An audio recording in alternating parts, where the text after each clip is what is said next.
Հորիզոնը շարունակում է աշխատանքը, բարև ձեզ։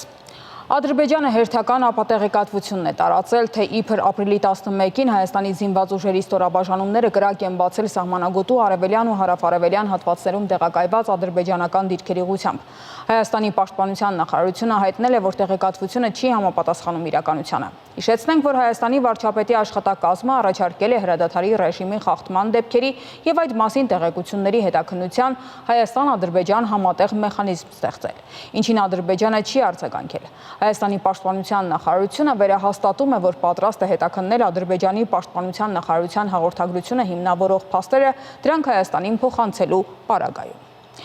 Անտալիայի դիվանագիտական ֆորումի շրջանակներում տեղի ունեցել Հայաստանի, Վրաստանի եւ Ադրբեջանի արտաքին գործերի նախարարների մասնակցությամբ պանելային քննարկում։ Արարատ Միրզոյանը իր խոսքում նշել է, որ պետք է կենտրոնանալ ապագայի, այլ ոչ թե անցյալի վրա։ Նա նշել է, որ Հայաստանը պատրաստ է ստորագրել խաղաղության համաձայնագիրը եւ աստիճանաբար լուծել բոլոր հարցերը։ Անտալիայի դիվանագիտական ֆորումի շրջանակներում տեղի է ունեցել Հայաստանի եւ Ադրբեջանի արտաքին գործերի նախարարների հանդիպումը։ Արարատ Միրզոյանն ու Ջեյհուն Բայրամովը քննարկել են Հայաստանի Հանրապետության եւ Ադրբեջանի Հանրապետության միջև խաղաղության եւ միջպետական հարաբերությունների հաստատման մասին համաձայնագրի տեքստի վերջնականացումից հետո կարգավորման գործընթացում ներկա իրավիճակը։ Նախարարները վերահաստատել են երկխոսությունը շարունակելու պատրաստակամությունը։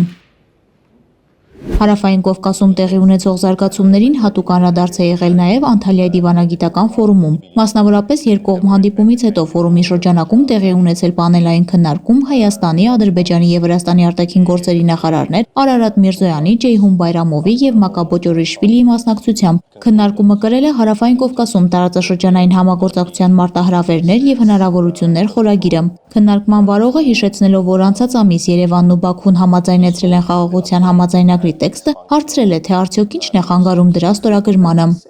Հայաստանի եւ Ադրբեջանի միջև ռազմական հակամարտության ավարտի արդյունքում Հարավային Կովկասի տարածաշրջանում կարգավորման պատմական հնարավորություն է ստեղծվել։ Անցած ամիս երկու կողմերը գրեթե 2.5 տարի հետո ավարտել են խաղաղության համաձայնագրի տեքստը։ Մենք դա համարում ենք չափազանց կարևոր եւ լուրջ զարգացում։ Սակայն համաձայնագրի ստորագրման համար անհրաժեշտ են որոշակի քայլեր։ Առաջինը Մինսկի խմբի լուծարումն է, մյուսը Հայաստանի սահմանադրությունը, որտեղ անհրաժեշտ են փոփոխություններ։ Բայրամովի հայտարարություններին արձագանքել է Հայաստանի արտաքին գործերի նախարարը։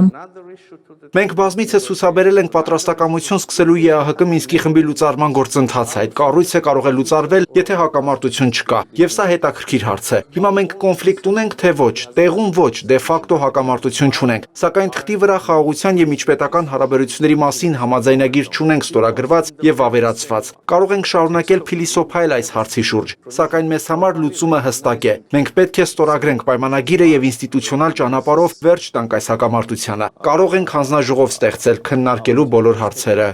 Արձագանքելով Ջեյհուն Բայրամովի պնդումներին, թե Հայաստանի սահմանադրությունը պետք է փոխվի, Արարատ Միրզոյանն ասել է.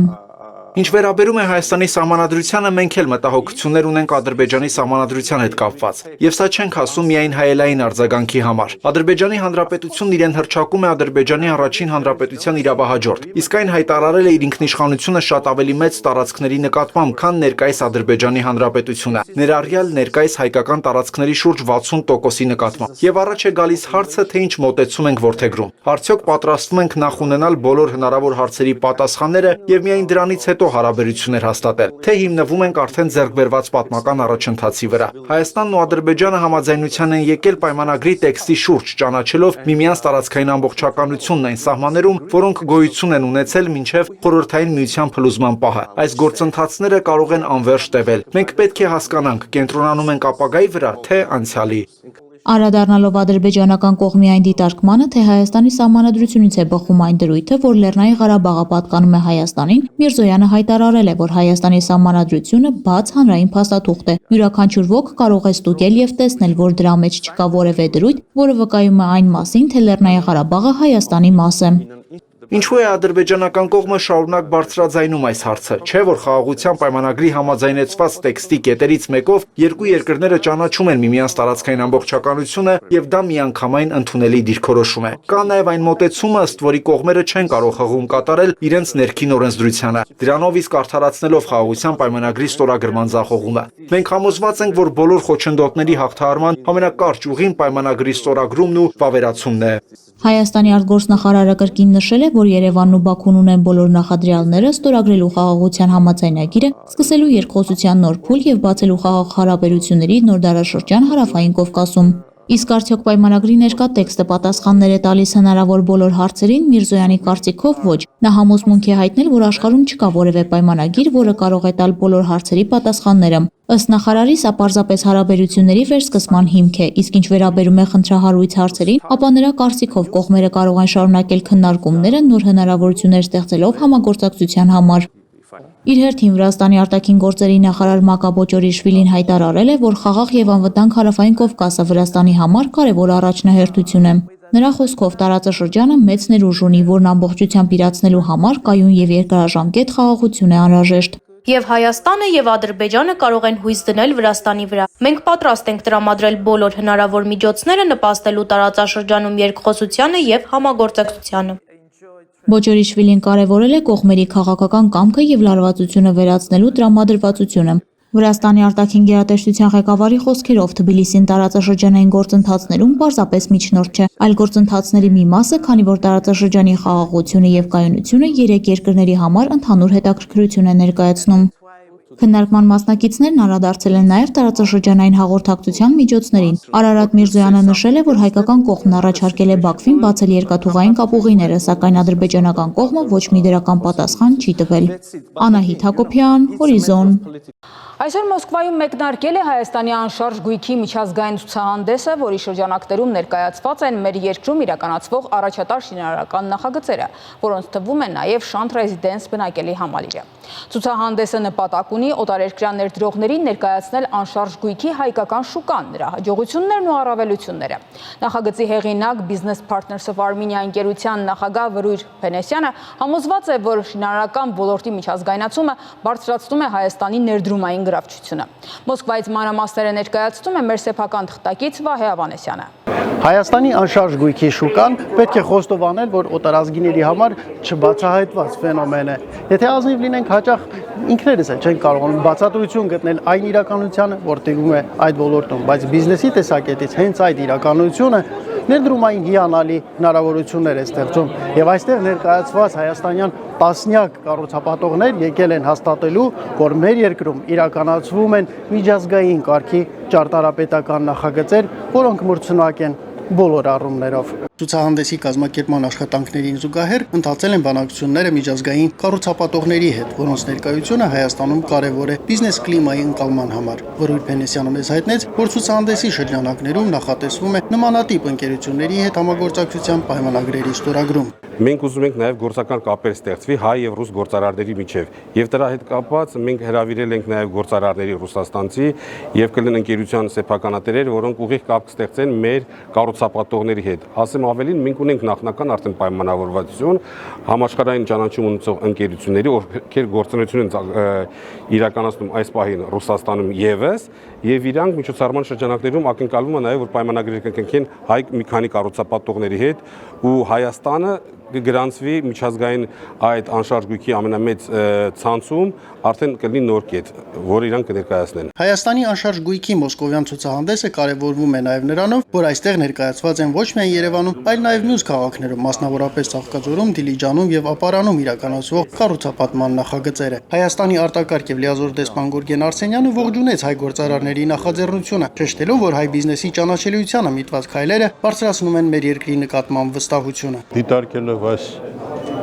ցուցահանդեսը անշարժ գույքի ցուցահանդես վաճառքը